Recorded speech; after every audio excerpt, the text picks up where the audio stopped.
2017, Bitcoin was having its best year yet. Within the span of 1 year, Bitcoin's price soared upwards from $1,000 to nearly $20,000. Bitcoin. Crypto investors became millionaires overnight. FOMO ran wild and everyone was joining the hashtag HODL gang. No banks, no fees, no inflation. These are the potential perks of this thing called Bitcoin. But this meteoric rise to greatness was quickly stopped in its tracks. From January to February 2018, the crypto bubble popped, and Bitcoin tumbled 65%. By November 2018, Bitcoin's price had dropped 80% to $4,000, and just as quickly as some had become millionaires, others were financially ruined. Here we are just a few years later, and Bitcoin is making a massive comeback. Bitcoin was around $5,000 in March 2020. Bitcoin's price has now again risen past $19,000. So what's different this time around? Let's find out. Hi, I'm Laura, and I'm a certified public accountant. And I'm her other half, Monique. I'm a pharmacist, but I love personal finance and investing. Welcome to Finance Pillow Talk.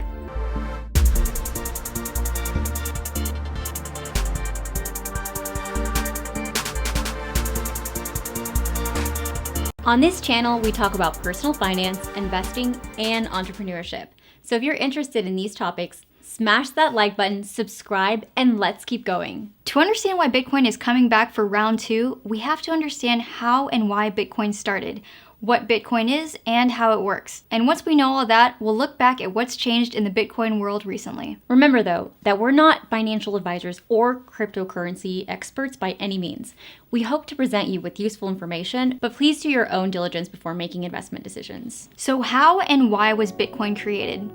In 2008, because of subprime mortgages, greedy Wall Street companies selling trash mortgage-backed securities, and the general lack of transparency in our financial system, we experienced one of the worst economic crises in history. We've seen triple-digit swings in the stock market. Major financial institutions have teetered on the edge of collapse, and some have failed. Brought down by bad mortgage investments, Lehman, which has 25,000 employees, will be liquidated. Major financial markets lost more than 30% of their value. Bankruptcies, foreclosures, and in September 2008, the U.S. Treasury Secretary proposed a Troubled Asset Relief Program, otherwise known as TARP, that could provide as much as $1 trillion to buy up toxic debt to save us from a complete financial meltdown. So I propose that the federal government reduce the risk posed by these troubled assets and supply urgently needed money so banks and other financial institutions can avoid collapse and resume lending. The U.S. Federal Reserve began a program of quantitative easing that created trillions of dollars in the aftermath of the late 2000s global financial crisis. Well, in 2008, as the world was burning, a mysterious person or group by the name of Satoshi Nakamoto published a white paper on Bitcoin. It was a revolutionary technology that could eliminate the need for government-backed currency and offer transparency. Nakamoto wanted to create a system for electronic transactions that did not rely on trust in the government, trust in businesses, or trust in people. Furthermore, Bitcoin would have a fixed supply of 21 million, its scarcity serving as a hedge for inflation. Fast forward to 2020, and here we are again, in the midst of stock market crashes, bankruptcies, and imminent mortgage foreclosures. The COVID-19 pandemic caused an economic meltdown and marks the worst contraction in growth since World War II. Per the Small Business Administration, the United States government awarded a total of $525 billion in PPP loans to 5.2 million companies since April. 300 companies that received as much as $500 million in pandemic-related government loans have filed for bankruptcy. This year also brought with it one of the most turbulent elections of all time, leaving Americans pensively waiting for the resolutions of our democracy and our futures. So it should be no surprise that in the midst of this chaos, Bitcoin is rising from the ashes. It was born in chaos to survive chaos. What is Bitcoin? Bitcoin is a decentralized digital currency that utilizes peer-to-peer technology to facilitate transactions. Wow, that was a whole lot of confusingness. Let's break that down piece by piece. Digital. You may have seen the famous Bitcoin image, but you can't hold a Bitcoin in your hand. It is completely digital, just a bunch of zeros and ones. Decentralized. Unlike government-issued currency, Bitcoin is not issued or backed by any bank or government. Any changes in the blockchain protocols must go through a consensus process so that no one company or government can control the network. Peer-to-peer. Let's say you're buying a shirt on Amazon using your Visa credit card.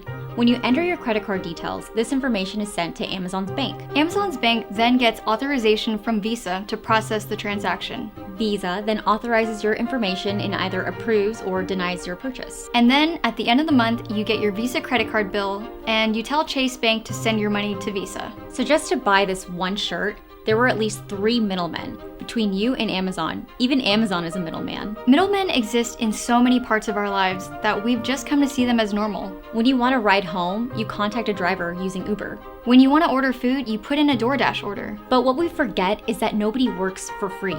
All of these middlemen are taking a small cut. Bitcoin allows you to make transactions directly from person A to person B with no middleman. Because there's no one else taking their cut, Bitcoin has a much lower transaction fee. Money can be sent from here to Hong Kong and back instantly for free. So how does Bitcoin work? Bitcoin may be the hashtag trending word, but Bitcoin wouldn't be possible without blockchain technology. Blockchain is a decentralized ledger system. Earlier, we mentioned that Bitcoin is decentralized because it is not backed by any single company or government. Blockchain technology also adds another layer of decentralization. Bitcoin transaction data management is spread out over a network of computers, or nodes, all over the world.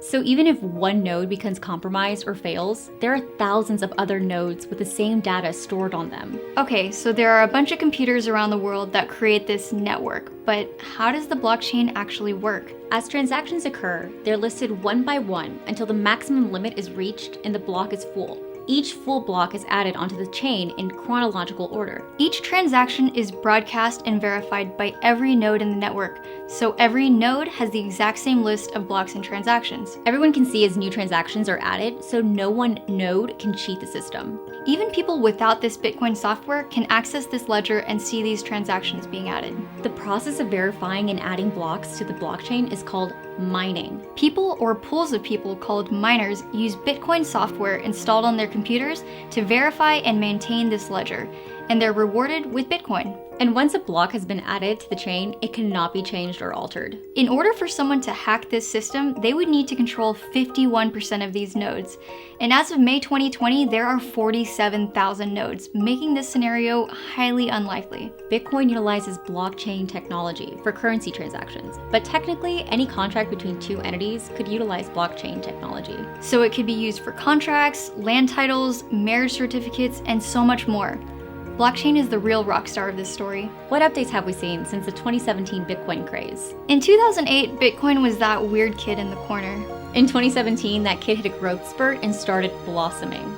And now, in 2020, it seems like Bitcoin had a glow up and the cool kids are finally paying attention. Over the past few years, investment firms have started dipping their toes into the crypto pool. In 2019, JP Morgan launched their own coin, JPM Coin, a digital coin that can be used by their institutional clients, and they've even started allowing customers to transfer funds in and out of crypto exchanges, Coinbase and Gemini. In Q2 of 2020, more than a dozen investment firms, including ARK Invest, have disclosed their investments in Grayscale Bitcoin Trust, otherwise known as GBTC. Back in May, Paul Tudor Jones, an American billionaire hedge fund manager, revealed that he has nearly 2% of his portfolio in Bitcoin. In August, Goldman Sachs named a new head of digital assets and plans on doubling the staff on their crypto team. In October, PayPal announced that it would soon allow buying, using, and trading of cryptocurrencies through its PayPal and Venmo apps. In 2018, Square added the ability to buy and hold Bitcoin on its Cash app. And this year, Square invested in $50 million worth of Bitcoin as an asset for its balance sheet. So Bitcoin and blockchain sound amazing, but what are the risks? Hackers. Since Bitcoin is completely digital, it runs the risk of getting hacked. In 2014, Mt. Gox, a Bitcoin exchange in Japan, was hacked for an amount valued at $450 million, losing your wallet. To reduce the risk of getting hacked, many people store their Bitcoin on cold wallets, which are basically like flash drives that can be disconnected from the internet. The problem with this is that it's really easy to lose a flash drive. It's estimated that 20% of cryptocurrency is lost or misplaced. Insurance. Normal bank accounts are insured through the Federal Deposit Insurance Corporation, or the FDIC, up to a certain amount. Currently, Bitcoin exchanges do not offer this same level of insurance. Market manipulation. Due to the lack of regulation, pump and dump schemes are very prevalent in the crypto space. A group of people would artificially inflate the price of cryptocurrency by endorsing it or promoting it. This creates momentum and hypes up the coin and brings in more and more buyers. Once the price is high enough, that initial group of pumpers sell all their coins and the price then falls again to its normal levels. High volatility. Cryptocurrency is extremely volatile. Bitcoin experienced an 80% drop in a single day in 2014. To be fair though, I think the argument could be made that many items on this risk list also apply to regular currency. You can be hacked, you can lose your money, and many markets outside of crypto are also manipulated. It's undeniable though that Bitcoin and cryptocurrency in general are very high risk.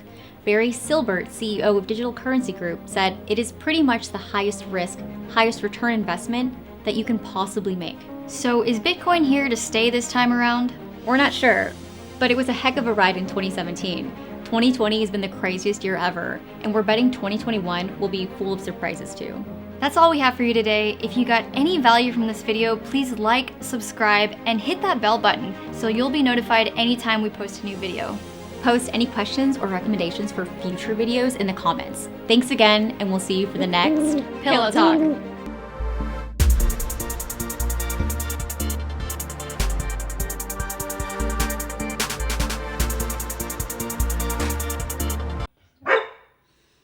Bro, stop! Even Amazon is a middleman. Middleman. Of people. Blah. Cold. Okay. Really? You just wanted to go back to do cold? Back in May. We're not sure, but it was a hack of a ride. You started laughing and then I got distracted. Because you said a hack of a ride. Okay.